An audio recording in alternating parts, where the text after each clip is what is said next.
Hello friends, very very tasty బెల్లం dosa recipe చూద్దామా? ఇది పిల్లలకి పెద్దోళ్ళకి చాలా బాగా నచ్చుతుందండి. ఫస్ట్ మనం బెల్లం నానబెట్టుకోవాలి.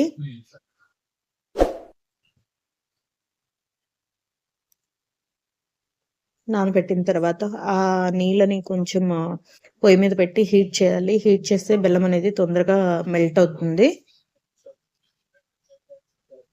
చూడండి, మెల్ట్ అయిపోయింది. మెల్ట్ అయిన తర్వాత ఒక బౌల్లోకి గోధుమ పిండి అనేది తీసుకోవాలి. గోధుమ పిండి తీసుకున్న తర్వాత ఆ బెల్లం వాటర్ని వడకట్టి పోయాలి. వడకట్టి పోసిన తర్వాత మిక్స్ అయ్యేటట్టు బాగా కలుపుకోవాలి ఉండలు లేకుండా. కొంచెం సాల్ట్ యాడ్ చేయాలి. నీట్గా ఉండలు లేకుండా నీట్గా కలుపుకోవాలి. కొంచెం వాటర్ కావాలంటే యాడ్ చేసుకోవచ్చు.